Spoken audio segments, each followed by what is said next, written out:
Have you ever noticed how some people just love to play the victim? Like, no matter what happens, they're always the one who's wronged, hurt, or betrayed. If their phone falls, it's not gravity, it's the universe personally attacking them. If their crush ignores them, suddenly it's nobody ever values good people like me. Sound familiar? Yeah, we've all met that person.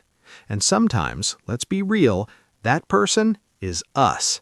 Hey everyone, welcome back to PsyVox, where we dive into the weird, wonderful, and slightly twisted corners of human psychology. If you're new here, don't forget to hit that like, share, and subscribe button, because you're not the victim here, you're part of the solution. Now, let's talk about it. Why do people love being the victim? Why do we cling to pain like it's our emotional comfort blanket? Let's start with this. Being the victim gives you something powerful. Attention and validation.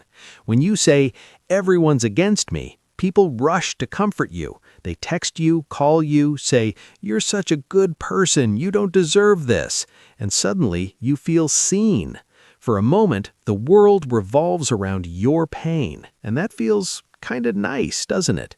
It's like emotional junk food. Tastes great in the moment, but leaves you weaker in the long run. See, our brains are wired to avoid blame. When something bad happens, we want to protect our ego. So instead of saying, maybe I made a mistake, we say, they made me feel this way. And boom, we're innocent again. No responsibility, no guilt, just pure victim glory. But here's the thing. The victim role is sneaky. It makes you feel powerful by being powerless. We tell ourselves, if I'm hurt, people should care. If I suffer, I deserve love. And that belief can become addictive. Let me give you a simple example.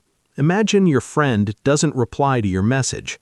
The logical part of your brain says, maybe they're busy. But the emotional part says, wow, I knew it. Nobody ever prioritizes me. I'm always the one who cares more. And before you know it, you've written a full drama script in your head, complete with sad background music. You see what happened there? You turned a moment into an identity. Now, psychologists call this the victim mindset, when people start believing that life is constantly out to get them. It's not that they want to suffer, it's that they've learned to find comfort and even identity in that suffering. Because when you've been hurt for too long, pain becomes familiar. And the brain loves what's familiar, even if it's painful. It's like that one song you play after every breakup. It hurts, but somehow it feels safe. Now, don't get me wrong, real victims exist. People go through unfair, painful, traumatic things. But the problem starts when we stay in that role long after the storm has passed. Here's the big truth. The victim role feels good because it gives us an excuse to not take action. If it's always someone else's fault, we don't have to change, grow, or take risks. It's like telling yourself, I can't win, so I won't even try. Comfortable? Yes. Liberating? Not at all. Let's take a real-life example. Say you fail an exam. You can say, the teacher hates me, or the questions were unfair. Or you could say, maybe I didn't prepare enough. I can do better next time. Only one of these mindsets will help you grow, and spoiler alert, it's not the victim one. So, why do we cling to it? Because responsibility is heavy. It takes courage to say, yeah, I messed up. It takes maturity to admit, I'm part of the problem. And not everyone's ready for that level of honesty. But here's the catch. The more you play the victim, the less control you have over your life. You stop being the main character and become a background actor in your own story. And honestly, who wants that? Now, here's a thought.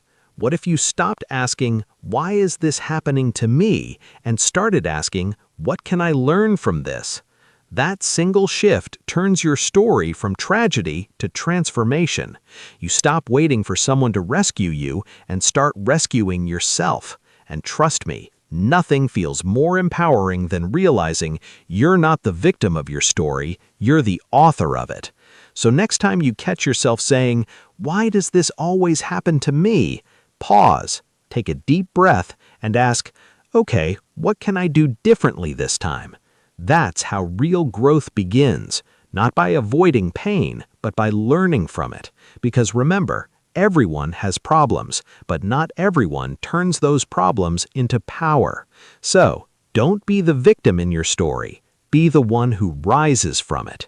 And if this video made you think, even a little, go ahead, hit like, share it with a friend who always says, "Nothing ever goes right for me," and don't forget to subscribe for more deep dives into the psychology of the human mind, because here on PsyVox, we don't just talk about feelings, we understand them. See you in the next one.